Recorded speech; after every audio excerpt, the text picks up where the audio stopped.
राजस्थान दिन भर की खबरों में सबसे पहले डालते नजर आज के मुख्य समाचारों पर। राष्ट्रीय हाईवे 754 के अंतर्गत आने वाले किसानों की भूमि का कब्जा लेने का विरोध 21 दिसंबर को कलेक्ट्रेट पर प्रदर्शन करने का लिया निर्णय। मंडी में खरीद नहीं होगी, इस तरह के भ्रामक प्रचार कांग्रेस ने कृषि अध्यादेश बिलों के माध्यम से किया, बोले किसान मोर्चा के प्रदेश अध्यक्ष। कड़ाके की ठंड में कोई व्यक्ति सड़क या फुटपाथ पर नहीं सोए, इसलिए नगर परिषद करवा रही रैन बसेरों की जानकारी के लिए प्रचार प्रसार। राज्य सरकार के दूसरे वर्षगांठ को मनाया वादा खिलाफी दिवस के रूप में। अब खबरें विस्तार से। केंद्र सरकार के कृषि अध्यादेशों के समर्थन में हनुमानगढ़ आए भारतीय जनता पार्टी किसान मोर्चा के प्रदेश अध्यक्ष ने कहा कि मंडी में खरीद नहीं होगी, इस तरह के भ्रामक प्रचार कांग्रेस ने कृषि अध्यादेश बिलों के माध्यम से किए हैं, जो कि सरासर गलत है। उन्होंने कहा कि कांग्रेस सरकार ने मंडी टैक्स 2.8% कर रखा है, उसको घटाने का आग्रह किसान मोर्चा ने भी किया था, उसको घटाने का आग्रह किया गया। उन्होंने कहा कि राजस्थान की जनता को इस बिल को अच्छी तरह से समझना चाहिए, यह किसानों और व्यापारियों के खिलाफ कतई नहीं है। राजस्थान का किसान तीनों कृषि बिल के समर्थन में खड़ा है। तीनों कृषि बिल किसान हितैषी हैं। इस संबंध में पत्रकार वार्ता करके आप सब लोगों के माध्यम से प्रत्येक किसान तक ये बात पहुंच सके, इस हेतु तीनों कृषि बिल, पहला कृषि बिल कृषि उपज व्यापार एवं मूल्य निर्धारण, दूसरा कृषि बिल कृषक सशक्तिकरण एवं संरक्षण और तीसरा बिल आवश्यक वस्तु अधिनियम संशोधन 2020, ये तीनों बिल किसान के हित में हैं।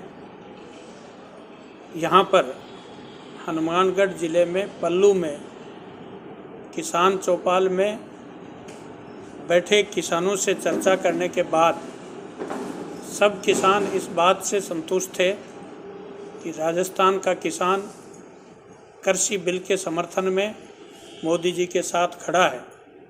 इस विषय में कुछ किसानों ने अपने वीडियो भी जारी किए हैं और पल्लू के किसानों ने जिस प्रकार से किसान बीमा का पैसा फसल के नष्ट होने पर यहाँ के किसानों को मिला है, उन्होंने अपनी मुक्त कंठ से देश के प्रधानमंत्री जी की इस स्कीम की बुरी प्रशंसा की है। उन्होंने ये भी कहा है कि हमारी फसलें नष्ट होने पर किसी ने इस देश में चिंता की तो सबसे पहले नरेंद्र भाई मोदी ने चिंता करते हुए हमें फसल बीमा के पैसे देने का काम किया है। आज हमारे बीच डॉक्टर राम प्रताप जी उपस्थित हैं। आपने किसानों के लिए राजस्थान में बहुत बड़ा काम किया है।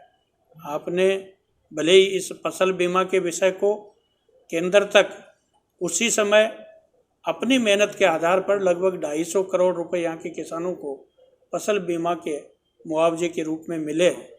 इस दिशा में ही नहीं बल्कि अल्पकालीन फसली ऋण माफ़ करने का काम भी उस समय डॉक्टर राम प्रताप जी जिस कमेटी के चेयरमैन थे, उस कमेटी ने निर्णय करके किया था।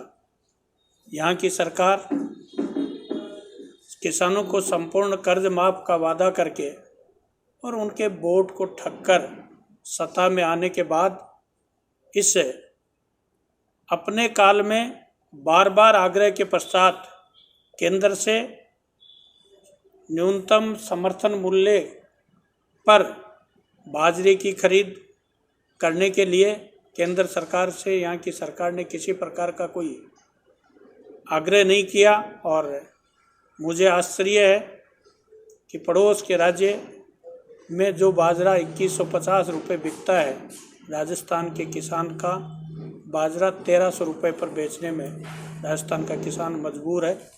मैं इतना आपसे आग्रह करता हूं कि ये विषय किसानों के हित का विषय है। तीनों बिलों में ये विषय संपूर्ण किसान हित के विषय को लेकर जो विषय जनता के बीच आया है, उस विषय में जिस प्रकार के आंदोलन की चर्चा है, उस आंदोलन में भी केंद्र की सरकार, भारतीय जनता पार्टी का शीर्ष नेतृत्व है, इसमें आवश्यक संशोधन के लिए तैयार है। लेकिन जिस प्रकार की हठधर्मिता के साथ कुछ लोग केवल आंदोलन ही खड़ा रहे, इस प्रकार की चेष्टा की जा रही है जो लोकतंत्र में उचित नहीं है। राजस्थान राज्य कर्मचारी संघ महासंघ के पदाधिकारियों ने गुरुवार को राजस्थान सरकार की दूसरी वर्षगांठ को वादा खिलाफी दिवस के रूप में मनाया। अखिल राजस्थान राज्य कर्मचारी संघ महासंघ हनुमानगढ़ के जिलाध्यक्ष चंद्रभान जानी ने बताया कि कांग्रेस सरकार ने चुनाव से पहले कर्मचारियों के हित में योजनाएं लाने और उनके हित में कार्य करने की घोषणा की थी। तेरी वादा खिलाफी नहीं चलेगी, नहीं चलेगी। तेरी वादा खिलाफी नहीं चलेगी, नहीं चलेगी। तेरी वादा खिलाफी नहीं चलेगी, नहीं चलेगी।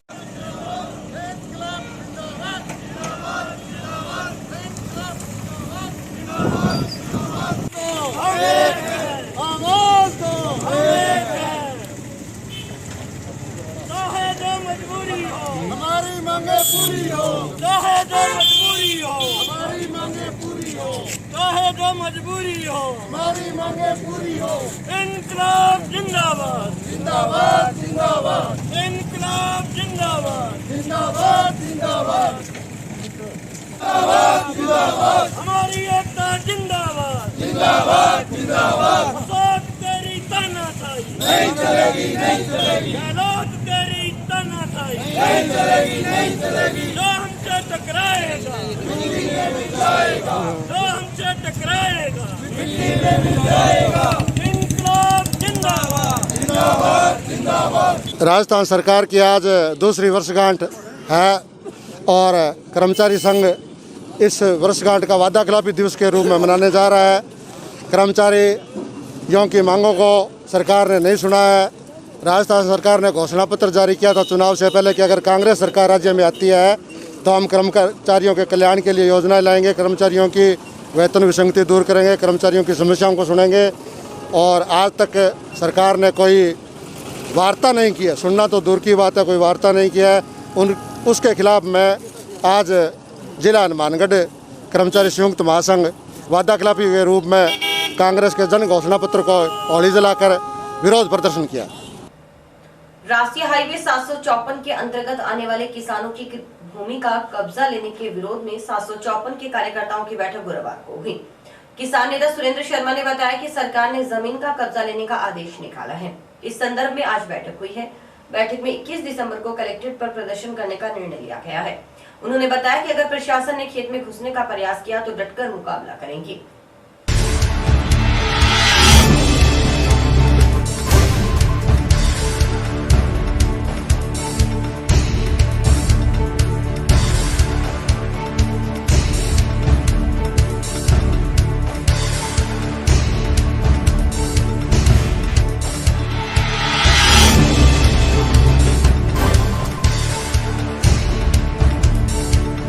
आज 754 के हमारी मेन कार्यकर्ताओं की मीटिंग लाल चौक में हुई, जिसमें अभी जैसे इन्होंने एक फरमान निकाला है कि हम कब्जा लेंगे ज़मीनों का, तो हम इसलिए आज तुरंत से हाथों हाथ मीटिंग कार्यकर्ताओं को बुलाई है। जो मेन अलग अलग गाँव से कार्यकर्ता है, सारे लोगों को नहीं बुलाया।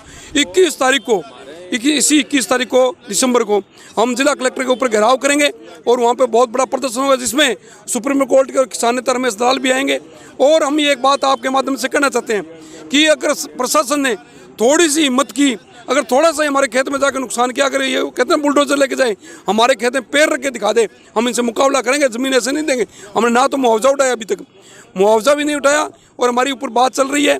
सुप्रीम कोर्ट में हमारा मुकदमा भी तैयारी पे है, सारा मामला तय है। और आर्बिट्रेटर कलेक्टर एक तरफ दे रहे हैं कि जी कब्जा दे दो, अरे आर्बिट्रेटर नियुक्त किया हुआ था। आज तक 2 साल से हमने इसको एप्लीकेशन रखी हमारी सुनाई के लिए, कलेक्टर के पास सुनाई का मौका होता है, लेकिन कलेक्टर ने सुनाई नहीं की। इसलिए हमने ये तय किया है कि 21 तारीख को ईंट से ईंट बजा देंगे।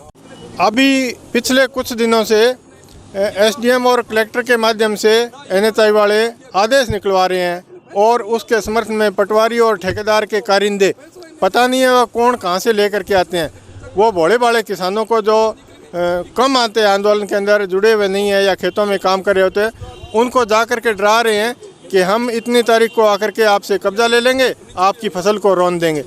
तो इस बारे में हमने पहले भी इनको स्पष्ट चेतावनी दी थी एनएच को और कलेक्टर साहब के माध्यम से भी, जब तक हमारा फैसला नहीं हो जाता है तब तक हम किसी भी हालत के अंदर कब्जा नहीं देंगे। और कलेक्टर साहब को जो एप्लीकेशन हमारी लगाई हुई थी आर्बिट्रेटर के माध्यम से, उसमें 1 इंच भी आगे नहीं बढ़े हैं, कुछ भी उसमें नहीं हुआ है, कुछ भी। घरेलू गैस सिलेंडरों के मूल्य में की गई वृद्धि को वापस लेने की मांग को लेकर आम आदमी पार्टी के जिला संयोजक सुरेंद्र बेनीवाल ने कलेक्टर को ज्ञापन सौंपा। ज्ञापन में बताया कि केंद्र सरकार की ओर से हाल ही में सिलेंडर गैस में 100 रुपए की वृद्धि की गई है। इससे आमजन की कमर तोड़ने का काम सरकार ने किया है। उन्होंने बताया कि केंद्र सरकार पेट्रोल, डीजल व राज्य सरकार बिजली दरों को बढ़ाकर जनता को लूट रही है। कोरोना के नाम पर सरकार खेल खेल रही है। कोरोना काल में व्यापार और काम धंधे चौपट है। ऐसे में आसमान छूती महंगाई से आम उपभोक्ता परेशान है। उन्होंने सिलेंडरों के बढ़ाए गए दामों को वापस लेने की मांग की, अन्यथा जिले से तेज आंदोलन का आगाज करने की चेतावनी दी गई।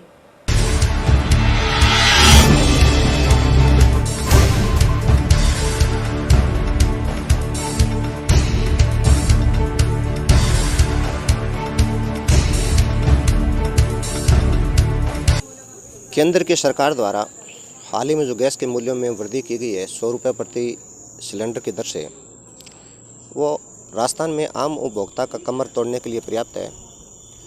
केंद्र की सरकार द्वारा पहले से ही पेट्रोल और डीजल के मूल्य में जो वृद्धि की गई है, उस अप्रत्याशित वृद्धि से महंगाई है वो आसमान छू रही है। आज प्रत्येक आदमी इस चीज़ से परेशान है।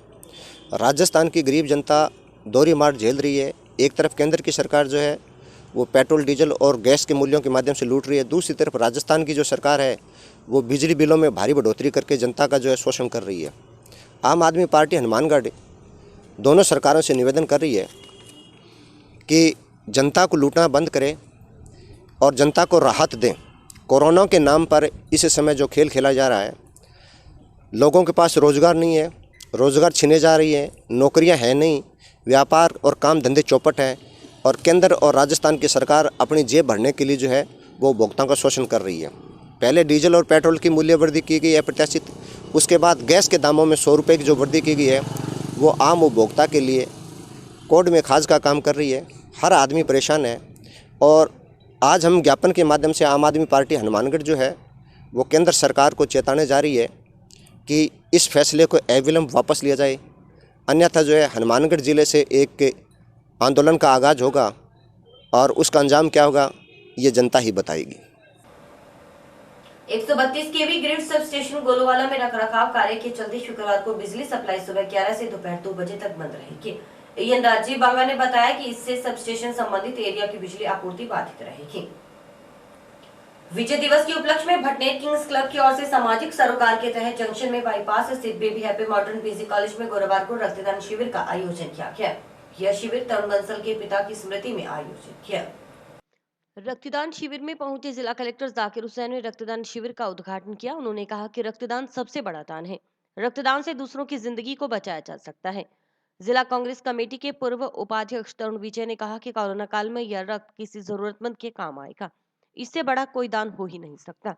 इस मौके पर भटनेर किंग्स क्लब के संरक्षक आशीष विजय, अध्यक्ष कुलभूषण जिंदल, उपाध्यक्ष तरुण बंसल आदि मौजूद रहे। एसपी राशि डोगरा ने भटनेर किंग्स क्लब के सामाजिक सरोकारों की सराहना की।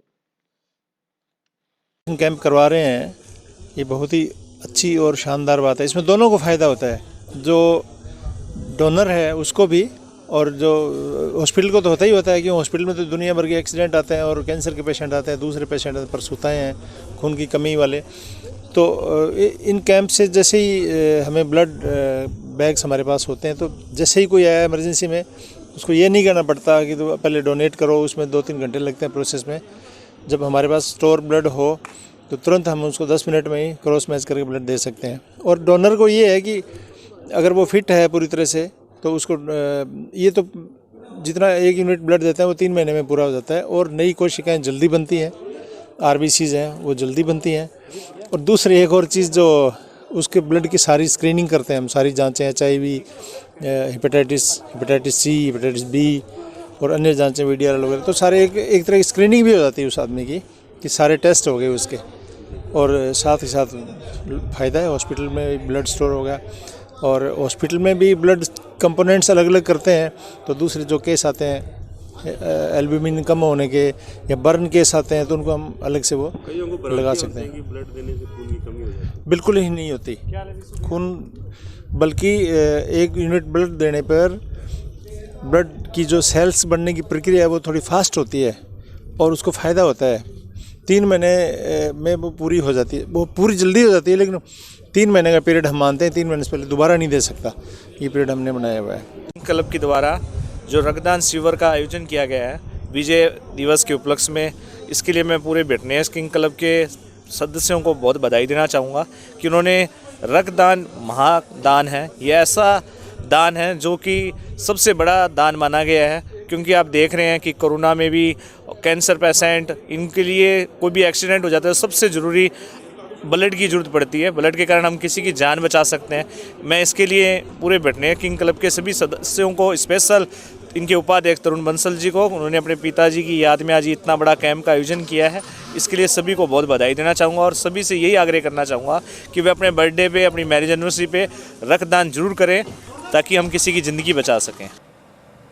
Student federation of India tehsil committee Hanumangarh की ओर से पूर्व छात्र संघ अध्यक्ष महेंद्र कुमार शर्मा के नेतृत्व में राजकीय एनपीटी कॉलेज में प्राचार्य के नाम ज्ञापन सौंपा गया। कमेटी द्वारा आज राजकीय नेहरू मेमोरियल महाविद्यालय के प्राचार्य को ज्ञापन सौंपकर हमने मांग की है कि जिले हेडक्वार्टर का सबसे बड़ा कॉलेज है, इस कॉलेज के अंदर एनसीसी के नाम पर फॉर्मेलिटी हो रही है, क्योंकि यहाँ 4 यूनिट होनी चाहिए एनसीसी की, मात्र 150 विद्यार्थी ही एनसीसी कर पा रहे हैं। लगातार योग्यधारी विद्यार्थी है वो एनसीसी से वंचित हो रहे हैं, जिससे डिप्लोमा मिलता है उससे वंचित हो रहे हैं। बार बार विद्यार्थियों की मांग रहती है। पिछली बार भी हमने मांग की थी कि एनसीसी की सीटें बढ़ाई जाए, इसमें सिर्फ मात्र एक यूनिट चल रही है। हमने प्रशासन से आज बात करके कहा है कि कम से कम 3 यूनिट इस कॉलेज में चलाई जाए ताकि हर विद्यार्थी को एनसीसी का डिप्लोमा का लाभ मिल सके, क्योंकि ये जिले हेडक्वार्टर का सबसे बड़ा कॉलेज है। इस कॉलेज के अंदर जिले स्तर के विद्यार्थी पढ़ते हैं, योग्यधारी विद्यार्थी एनसीसी से बार बार वंचित रह रहे हैं। उनकी मांग को देखते हुए आज सभाई ने आज मांग की है। इनका इसमें कितने यूनिट चलते हैं पहले के? 1 यूनिट चल रही है इसमें मात्र। आपने बात करी तो कोई बताया कितने यूनिट चल सकती है? हाँ, उन्होंने कहा कि हम प्रपोजल बना करके बैठक करके इसका प्रपोजल बना करके 3-4 यूनिट चलाने की बात आश्वासन दिया है। हमने भी कहा है और गर्म जोशी से कहा है कि अगर आप नहीं मानते हो तो हम इस बात को लेकर के बड़ा आंदोलन करेंगे। विद्यार्थी को बार बार हमने मांग की, आप सुनाई नहीं दे रहे। कड़ाके की ठंड का दौर शुरू हो चुका है। ऐसे में घरों में कैद रहकर भी लोगों को सर्दी से राहत नहीं मिल रही। खुले में रहने वाले परिवारों की क्या हालत होगी, इसका सहज ही अंदाजा लगाया जा सकता है। एक ऐसे ही परिवार के लिए फरिश्ते बनकर आए हैं डेरा सच्चा सौदा के सेवेदार, जिन्होंने झोपड़ी में अपने परिवार सहित रह रही एक बुजुर्ग विधवा माता को कुछ ही घंटों में पक्का मकान तैयार करवाकर उसकी पीड़ा को समझा। स्काई चैनल पर देखिए रिपोर्टर प्रदीप पाल की खास खबर। जहां कुछ ही घंटों में खुद का आशियाना तैयार देख बुजुर्ग माता की खुशी का ठिकाना नहीं रहा, वहीं डेरा सच्चा सौदा सेवादारों ने भी खुद को इसलिए भाग्यशाली समझा कि वे इस कड़ाके की ठंड में अपने परिवार सहित परेशान हो रही किसी बुजुर्ग विधवा माता के काम आ सके। ब्लॉक भंगीदास गिरधारी लाल इंसा ने बताया कि टाउन के पारी कॉलोनी में रहने वाली बुजुर्ग विधवा भंवरी देवी अपने परिवार के सदस्यों के साथ एक झोपड़ी में रहकर गुजर बसर कर रही थी। गर्मी के दिनों में तो जैसे तैसे इस परिवार ने झोपड़ी में रहकर गुजारा कर लिया, लेकिन कुछ दिनों से बढ़ी सर्दी ने झोपड़ी में रहने वाले माता के परिवार की मुसीबतें बढ़ा दी। गत दिनों इस बात का पता डेरा सच्चा सौदा के जिम्मेवारों को लगा तो उन्होंने माता को पक्का मकान बनाकर देने का हाथों हाथ निर्णय लिया। इसके बाद निर्माण सामग्री एकत्रित की गई। फिर याद मुर्शिद दिवस पर सात संगत ने भंवरी देवी के सिर ढकने के लिए उन्हें पक्का आशियाना बनाकर दिया। आशियाना बनाने के कार्य में जिम्मेवारों में Shah Satnam ji greens welfare force wing के सेवादारों सुजान बहनों व सात संगत ने बढ़ चढ़कर सेवाएं दी। वहीं कुछ ही घंटों में पक्का मकान तैयार देख भंवरी देवी व उनका परिवार सात संगत का धन्यवाद करता नहीं थका। वहीं पार्षद विजेंद्र साई व रवि कुमार ने भी डेरा सच्चा सौदा सेवेदारों की इस कार्य की प्रशंसा करते हुए मानवता भलाई के लिए किए जा रहे कार्यों को अनुकरणीय बताया। देखो जी, मैं कई साल रह रही हूँ, 50 साल हूँ, कोई सरकार मेरी मदद को नहीं हुई। सरकार ने बीड़िया भी बना के ले गया है, सब कुछ करिया, पर कुछ नहीं हुआ। सच्चा सौदा डेरा सेवादारिया ए मेरा दुख देखा। छपरे में मैं आतो तो रात बैठी काटती, छपरे में पड़ी कमाने वालों कोई को नहीं। बेटो वो मेरे नाम बेहतर है, सांस की तकलीफ है, पोता है बे आप गाल लगा आजकल के टाइम में। कोई खाने पीने का इस दिन में मेरा बहुत मुश्किल से करूँ, मैं भी सांस की दवाई लूँ है, फिर मेरा टाइम पास करती। बड़ी सेवादारी की सेवा और सेवादारियों ने धन देखो मेरी मदद करी और सुनी मेरी, पूछता भी मऊ कैसे बना दिया, करो बेटा मदद, करो बेटा, सेवादारी मेरी मदद करी। तो क्या कुछ बना के दिए? एक कमरा बना दियो है, अब आगे और काम चालू है, उनकी श्रद्धा है वो बना देगा। है? जैसे बनावेगा वही, मेरे इतना साल की उम्र की कमाई मेरी सतवेरू नहीं करी है। सपूत यसरा, मैं गिरधारी गोयल इंसान, ब्लॉक बगदास, तेरा 714 ब्लॉक हनुमानगढ़ का हूँ।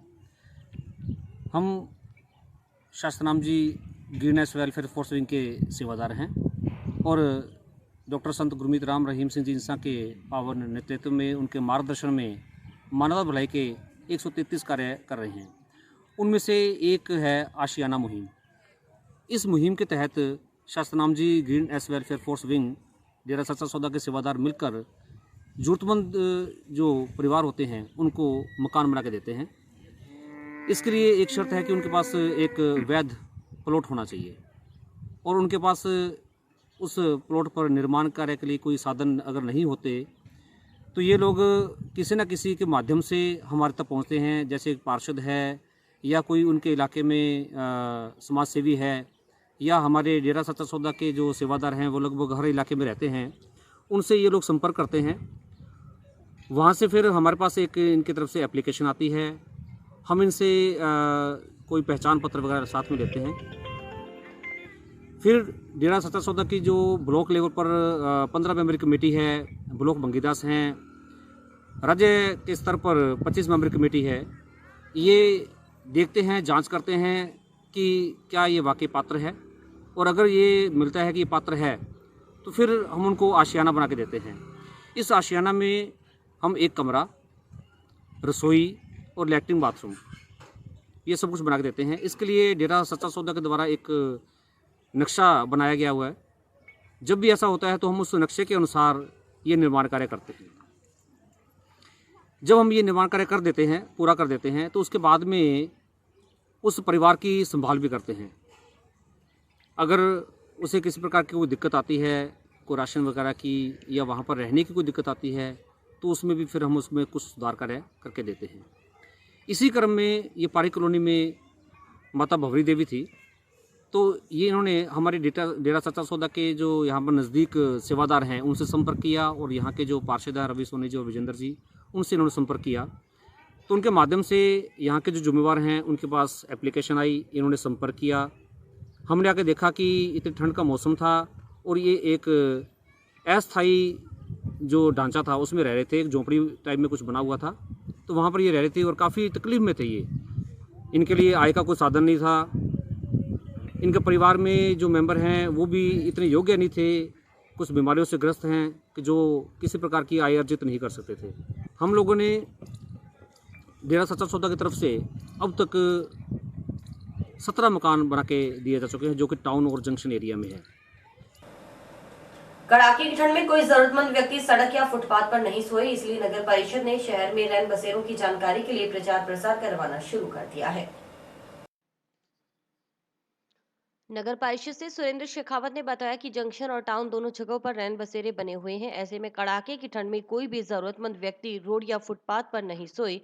उन्होंने बताया कि सभापति और आयुक्त ने रैन बसेरों में गर्म वस्त्रों, लकड़ी, गीजर आदि की व्यवस्था कर रखी है। वहीं शहर में कई जगह रैन बसेरों की जानकारी के लिए होर्डिंग्स भी लगाए गए हैं। उधर एक सप्ताह से प्रचार प्रसार भी करवाया जा रहा है। जंक्शन और टाउन में 2 रैन बसेरे संचालित की जा रही है, एक तो हनुमानगढ़ जंक्शन में और एक टाउन में, दोनों बस स्टैंड के अंदर है। अभी सर्दी की अधिकता को देखते हुए दोनों रैन बसेरों में श्रीमान सभापति महोदय द्वारा और आयुक्त महोदय द्वारा गर्म कपड़ों की व्यवस्था और लकड़ी की व्यवस्था, रूम हीटर की व्यवस्था और नहाने धोने के लिए दोनों रैन बसेरों में गीजर की व्यवस्था है, जिससे गर्म पानी से लोग नहाई धोई करते हैं। इसके अलावा हमने शहर में जैसे रेलवे स्टेशन के पास में है आपका और ब्रिज है, इसके नीचे होर्डिंग्स लगवा रखे हैं ताकि लोगों को रैन बसेरों की जानकारी मिले और सर्दियों में जो लोग फुटपाथ पे सोते हैं वो रैन बसेरों में आके सो सके। इसके अलावा अभी हम सप्ताह में कम से कम नियमित रूप से इसका प्रचार प्रसार करवा रहे हैं। तो इसका भी प्रचार प्रसार ओवरब्रिज के नीचे है, पुल के नीचे है, बाजार में है, जहाँ लोग खुले में सोते हैं, उनको ये पता लगे कि दोनों रैन बसेरों में संचालित हो रहे हैं और फ्री सेवा है, निःशुल्क सेवा है, वहाँ लोग महिला पुरुष बच्चे आराम से रह सकते हैं। इसके लिए गर्म रजाई, कंबल, सारी व्यवस्था है रैन बसेरे में, और खाने के लिए इंदिरा रसोई से उन लोगों को खाना दिया जा रहा है। जैसे जैसे दिसंबर का महीना आगे बढ़ रहा है, वैसे वैसे सर्दी भी बढ़ती जा रही है। पिछले 4 दिनों से आसमान में बादल छाए हुए थे, लेकिन कोहरे और धुंध का प्रकोप नहीं था। पर बुधवार सुबह आसमान में छाई धुंध और कोहरे के कारण सुबह के तापमान में भारी गिरावट देखी गई है। दोपहर को सूर्यदेव के दर्शन होने पर लोग धूप सेकते हुए नजर आए। सरकारी कार्यालयों में ठंड का असर देखने को मिला। कई सरकारी कर्मचारी देरी से आए तो कई जगहों पर कर्मचारी धूप में काम करते नजर आए। सुबह सुबह धुंध के कारण सड़कों पर चल रहे वाहन अपनी लाइटें जलाते हुए रेंगते हुए नजर आए, जबकि मौसम विभाग के अनुसार आने वाले दिनों में अभी भी ऐसा ही मौसम रहने की संभावना है। हनुमानगढ़ में बीते 5 दिनों से लगातार पड़ रहे कोहरे के चलते तापमान में गिरावट के साथ ही मौसम पूरी तरह से सर्द हो गया है। कोहरे और ठंड की मार से प्रभावित हुआ है। गुरुवार सुबह कोहरे और घनी धुंध के कारण सड़कें ढकी हुई थी, जिसकी वजह से वाहन रेंगते नजर आए। कोहरा और धुंध के बीच वाहन दिन में भी हेडलाइट जलाकर चलते दिखे। ठंड की वजह से बच्चों और बुजुर्गों को अधिक परेशानी हो रही है। सर्दी सबसे सर्दी पड़ रही है, मतलब हड्डियाँ कांप रही है, मतलब ऐसी सर्दी लग रही है। और उसके देखते हुए हीटर की डिमांड बहुत बढ़ गई है, जिसमें हवा वाले हीटर आते हैं, हेलोजन हीटर आते हैं। और हेलोजन लोग इसलिए लेते हैं, कहते हैं उसमें ऑक्सीजन का लेवल कम नहीं होता, बुजुर्गों के बच्चों को खतरा नहीं होता। और हीटर के साथ साथ गीजर है, जो मतलब हीटर है, गीजर, कुछ अपने सर्दी के आइटम से आपने देखें तो हेयर ड्रायर वगैरह है, इनकी अच्छी डिमांड है। और कहने का मतलब यही है कि सर्दी को देखते हुए हीटर की डिमांड सबसे ज़्यादा है। जो स्टॉक मंगाया, पहले हमने देखा कि सर्दी पड़ेगी नहीं पड़ेगी, कम पड़ रही थी, एकदम 2 दिन से सर्दी पड़ी और हीटरों की डिमांड एकदम तेज हो गई है। उसको देखते हुए हमने 100 हीटरें, 500 हीटरें लोग इस तरह से मंगा रहे हैं और हमने भी ये मंगाए हैं। कई दिनों से जिले में बढ़ रही कड़ाके की ठंड ने किसानों के चेहरों पर मुस्कान ला दी है। कोहरा पड़ने और तापमान में गिरावट होने से किसानों को रबी फसलों की अच्छी पैदावार की उम्मीद है। वहीं मौसम विज्ञानियों का कहना है कि अभी सर्दी और बढ़ेगी। स्काई जल ने बढ़ रही सर्दी पर फसलों पर क्या पड़ेगा असर, इस बारे में बातचीत की, देखिए पूरी रिपोर्ट।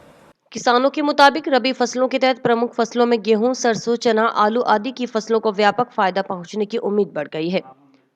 दिसंबर माह से ही लगातार तापमान में गिरावट देखी जा रही है। सर्दी बढ़ने से फसलों को फायदा पहुंचने की उम्मीद है। किसानों ने बताया कि सर्दी बढ़ने से अच्छी फसल होने की उम्मीद जागी है। यह मौसम रबी की सभी फसलों के लिए अच्छा है। ठंड बढ़ने से आलू, सरसों, गेहूं आदि की फसलों में दाना अच्छा पड़ता है। इससे किसानों की अच्छी पैदावार होने की उम्मीद है। हाँ जी, आजकल ठंड काफ़ी बढ़ गई है जी, और इन दिनों में गर्म कपड़ों की काफ़ी ज़रूरत पड़ गई है। फसलों का जहाँ तक देखें तो सरसों में और इसमें जो ज़्यादा कोहरा पड़ेगा, जिसको हम बर्फ़ बोलते हैं, उस तब नुकसान है। लेकिन अब जो हाल में जो ठंड पड़ रही है, इसका कोई फसलों पर ज़्यादा नुकसान नहीं है। आलू है, सरसों है, जब कोहरा पड़ेगा उसमें उसका नुकसान ज़्यादा है। कणकों को कोहरे का भी कोई नुकसान नहीं है, और ये धुंध का तो बहुत ज़्यादा बेनिफिट है। इससे कितना फ़र्क पड़ रहा है इसमें? बहुत अच्छी फसल कणक के लिए तो ये जैसे रामबाण है, उसको अब मानने तो रामबाण के तरह काम करेगी। जैसे घी का काम आदमी को करती है ना, वो काम करेगी। हाँ जी, जो 5-7 दिनों जोड़ी ठंड पै रही है, ये फसलों वास्ते बहुत वधिया चीज़ है। कणक वास्ते तो बहुत ही मतलब बेहतर वधिया चीज़ है। ये सरों नूं, आलूआं नूं अजे तक ਇਹਦਾ कोई नुकसान नहीं है। कणक वास्ते ਇਹਦਾ एक वरदान है।